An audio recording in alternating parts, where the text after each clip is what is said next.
தென் பொதிகை அறக்கட்டளை சார்பில் பள்ளி மாணவ மாணவிகளுக்கு புத்தக பை வழங்கும் நிகழ்வு இன்று நெல்லையில் நடைபெற்று வருகிறது.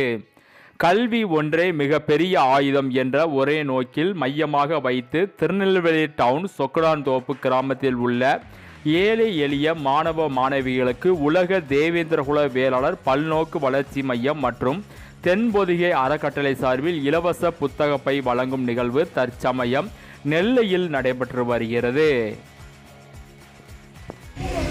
அதுவே நீங்கள் எல்லாருமே என்ன செய்யணும், நல்லா படிக்கணும். சரியா? படிப்புக்கு வந்து எந்த ஒரு உதவியாக இருந்தாலும் பரவாயில்ல, எந்த நேரமாக இருந்தாலும் எங்ககிட்ட கேட்கணும். அதே மாதிரி வீட்டில் வந்து அம்மா அப்பா சொல்ல கேட்டு நடக்கணும். இப்போ வந்து எப்படின்னா நீங்கள் வந்து வருமானத்தில் என்ன ஆகணுங்கிறத வந்து எப்போவே நீங்கள் வந்து மனசில் நினைக்கணும். நான் வந்து ஒரு டாக்டர் ஆக போகிறேன், ஒரு சயின்ஸ் ஆக போகிறேன் அப்படின்னா அந்த ஒரு சிந்தனையிலே தான் என்ன செய்யணும், நீங்கள் எல்லாருமே இருக்கணும். அந்த ஒரு சிந்தனையிலே இருந்து முயற்சியோடு அதுக்கு முயற்சி பண்ணால் மட்டும்தான் நல்லா படிக்க முடியும். அதனால் நல்லா படிங்க. உங்களுக்கு எந்த ஒரு உதவியாக இருந்தாலும் என்கிட்ட எந்த நேரம்னாலும் கேளுங்க, கண்டிப்பாக நான் செய்வேன். சரியா?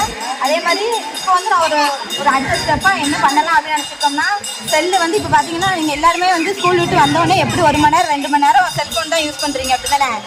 அந்த மாதிரி செல்ஃபோன் யூஸ் பண்ணாமல் இருக்கிறதுக்காண்டி நீங்கள் செல்ஃபோன் யூஸ் பண்ணணும்னு சொல்லி அதை வந்து ஒரு நல்ல முறையில் யூஸ் பண்ணணும். அதனால் வாரத்தில் ஒரு நாள் வந்து வியாழக்கிழமை உங்களுக்கு வந்து வாசிப்பு திறனை மேம்படுத்தணும். அப்படிங்கிறதுக்காண்டி ஒரு 5லேருந்து ஒரு 6 மணி வரைக்கும் 1 மணி நேரம் ஒரு வாசிப்பு திறனை மேம்படுத்துறதுக்காண்டி ஒரு கிளாஸ் வைக்கலாம்னு சொல்லி நான் முடிவு பண்ணியிருக்கேன். நீங்கள் எல்லாருமே வந்து என்ன செய்யணும், அதில் கண்டிப்பாக கலந்துக்கிடணும். சரியா? உங்கள் எல்லாருக்குமே ஒரு புத்தகங்கள் கொடுப்பேன். அந்த புத்தகங்களை நீங்கள் வாசிக்கணும். வாசித்து அதில் என்ன இருக்குது அப்படிங்கிறது நீங்கள் என்ன செய்யணும், மற்றவங்க கிட்ட சொல்லணும். அப்போ தான் உங்களுக்கு மேடை பேச்சுக்கு உங்களுக்கு ஒரு வெக்கம் எதுவுமே வராமல் இருக்கும்.